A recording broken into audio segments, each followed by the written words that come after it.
Good afternoon.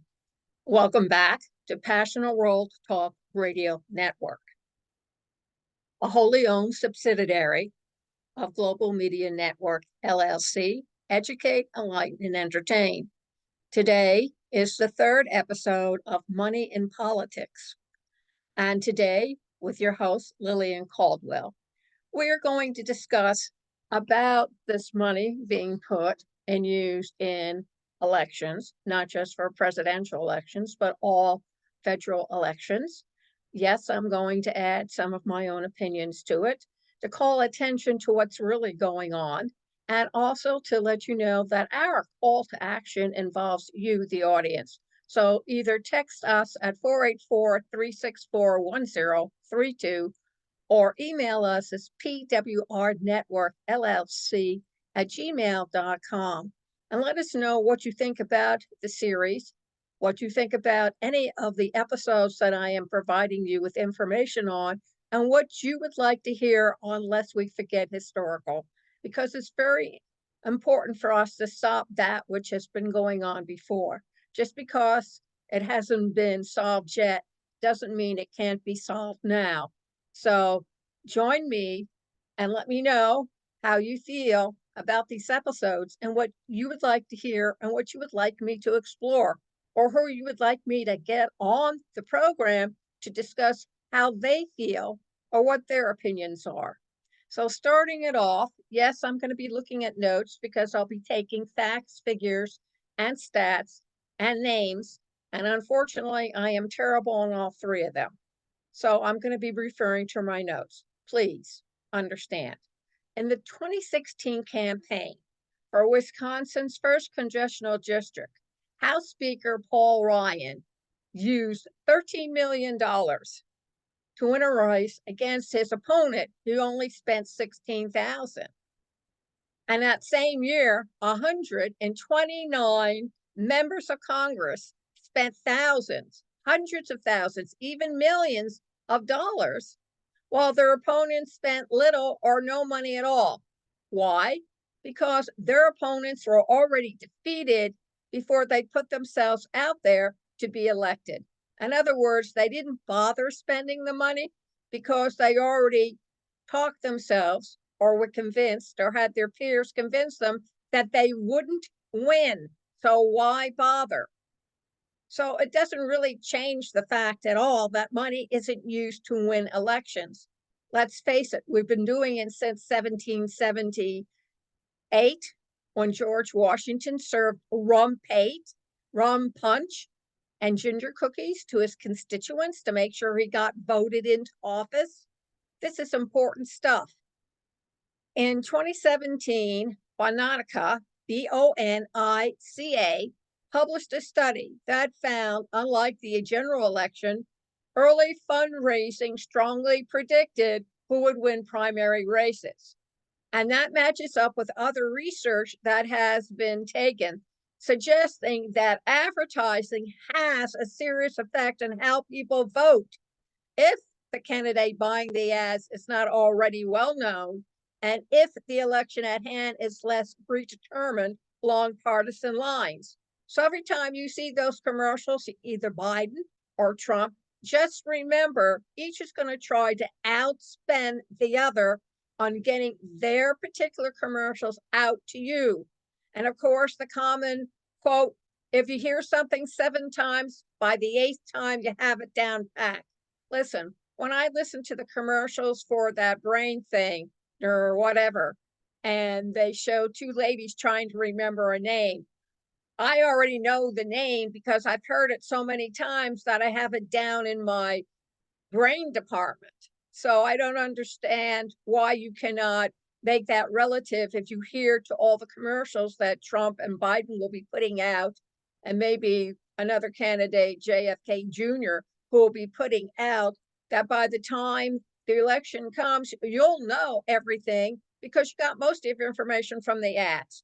So ads are important.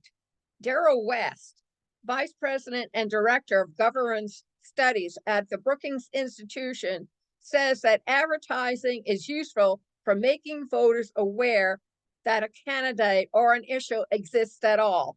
Really? I thought there were other reasons why they have commercials. Listen, if they were allowed at the Super Bowl, I'm pretty sure for midterm elections, whoever's trying to run for president 2 years from that midterm would start running commercials as well. It's a good way of getting the word out about themselves. A verbal selfie instead of a video. Think of it that way. He also says that once you have people listening in and paying attention to what you have on those commercials, and you're willing to spend a large amount of money, you will get a large return. Another example where money might come in handy and is determined to matter is determining who is capable of running for elective office to start with. Ongoing research from Alexander Fournières, that's Fourniais, professor of public policy at the University of Chicago, suggests that as it becomes normal for campaigns to spend higher and higher amounts, fewer people will run, and more of those who do are independently wealthy. So what is that telling you? This is supposed to be the land of the free, home of the brave, but only the wealthy are allowed to win. And if you're an Abraham Lincoln or you're somebody else from a middle class, the chances that you'll have the opportunity at age 35 or over to run for president is no longer available to you because you are not a wealthy camper. I hate to say it, but the United States is broken up into social economic levels, and everybody pretty much knows what level they belong to. And if you belong to the wrong level, you're not going to get anywhere. So what are you going to do? Charge MasterCard to run a political campaign? Is that even legal? I don't know. The other thing you have to understand, the arms race of unnecessary camp spending can help to enshrine power among the well-known and privileged. Well, we're already doing that between Biden and Trump, right? Unless you're really paying attention to all those ads those gentlemen are throwing out there.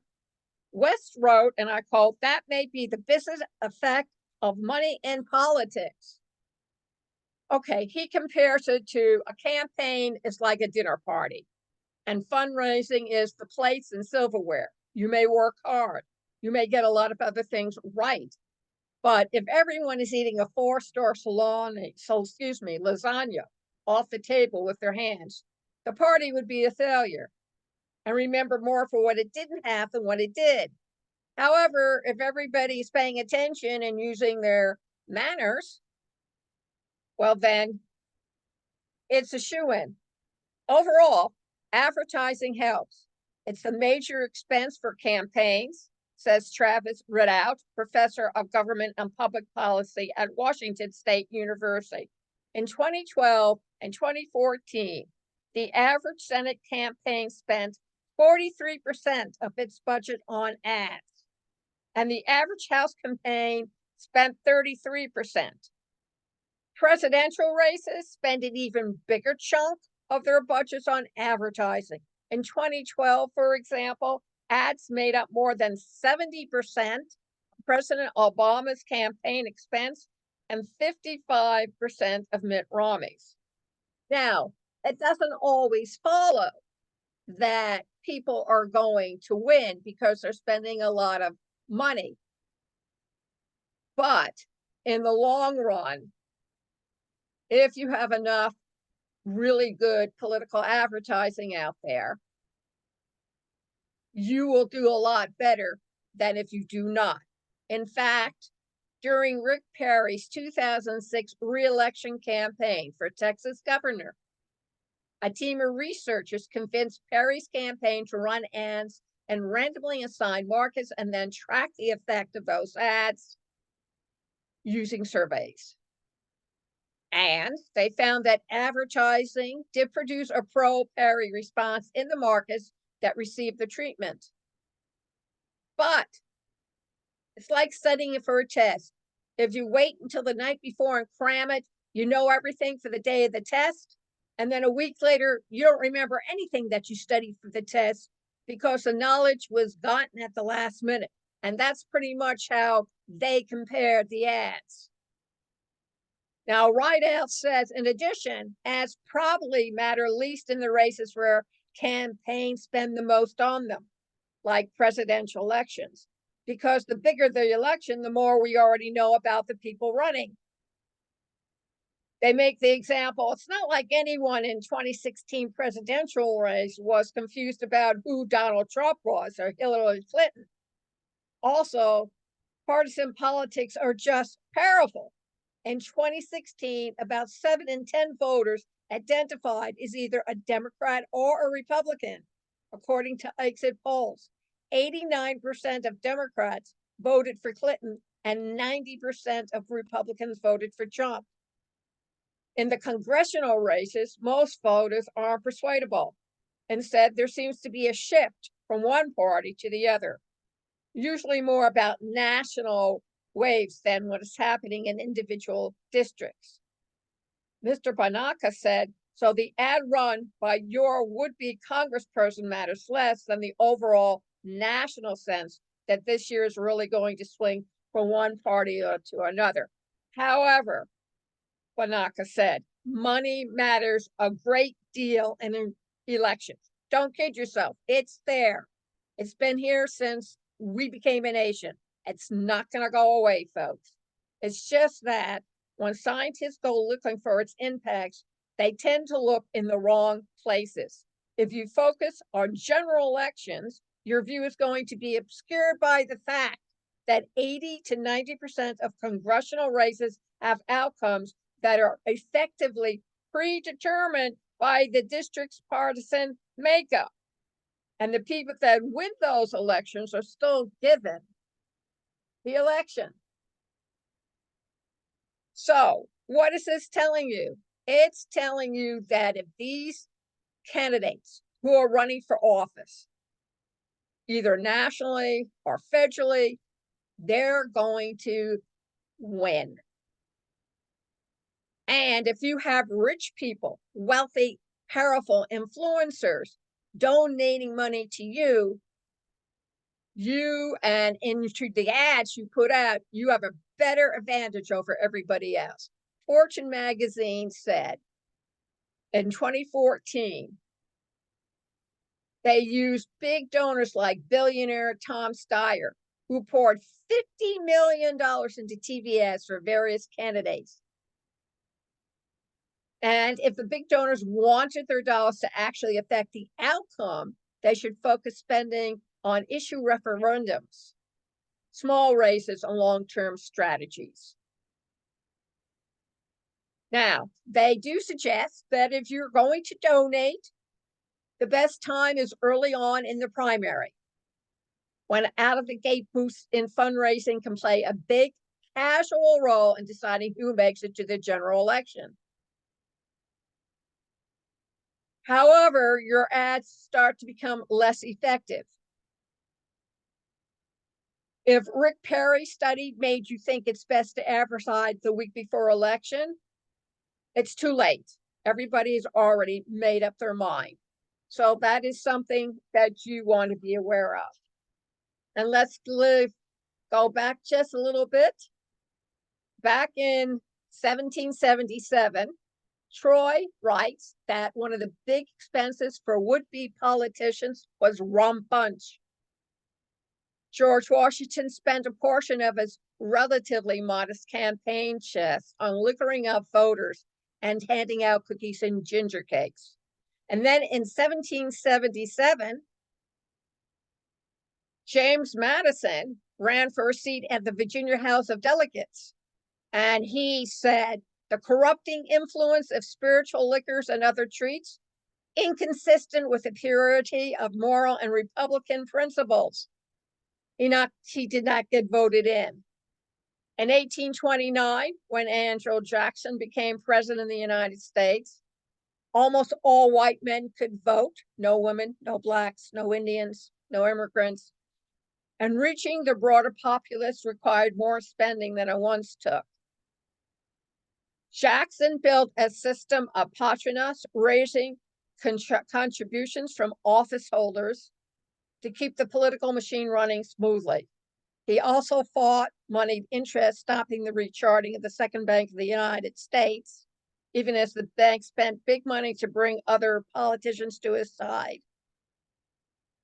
Jackson said, whether the people of the United States are to be governed, or whether the power and money of a great corporation are to be secretly exerted to influence their judgment and control their decisions.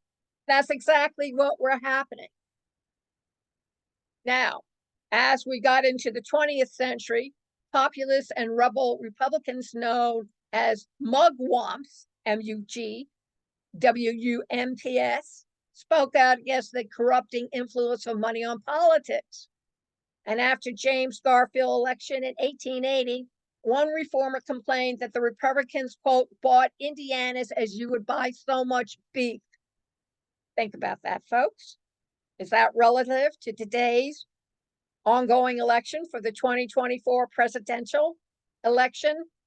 And 1896 corporations, including Standard Oil, poured money, helping Republican William McKinley defeat populist Democrat William Jennings Bryan. In the early 1900s, progressives among ranking journalists helped pass laws banning corporate campaign contribution and requiring the disclosure of campaign funds. The laws weren't particularly effective. Remind anybody of today? As the century went on, spending rose dramatically, driven partly by the mass media's growing power to influence potential voters. Since Troy's paper was published, we've seen a few more come into the fray, notably the McCain-Feingold reform law and the Citizens United Supreme Court decision. And debate on this is not going to go away. So what are you learning from this? What you're learning from this is money will always be available for the wealthy, the influential, and the power mongers of our United States to get what they want, when they want it, how they want it. But it's up to you as citizens of the United States to decide whether or not you want them to continue business as usual. Next week, we're going to be starting another mini series on another subject. Maybe you can help me. It's, do demonstrators at the college campuses go too far? Or should we talk about scams and how they happen to even the most experienced, mature, to the youngest and inexperienced? Let me know. 484-364-1032, PWR Network LLC @gmail.com. Passionate World Talk Radio is looking for passionate people who want to become hosts on our station. Text us at 484-364-1032. Name, email, phone number, good time to call and discuss. Or send us an email, pwrnetworkllc@gmail.com. Name, phone number, email, and what's a good time to call. Please, today, internet radio needs to hear the truth from us, the peons who support all these influential, wealthy, powerful people who think they got where they got today, but they didn't get there without us, and we need to keep reminding them of that. You can listen to this program on youtube.com/Passionate World Radio, PW Talk Radio. You can also listen to it over at passionateworldtalkradio.com/blogs. Come and join us, leave a comment, get your voice heard. In today's technological world, it's based on communication and visual. Be seen, be heard. Let us know what you think, what you like, what you don't like, what you're opinionated about. Thank you all very much for listening. And remember, please tune in next Friday, 3 p.m. Lest we forget historical. Thank you and have a great weekend.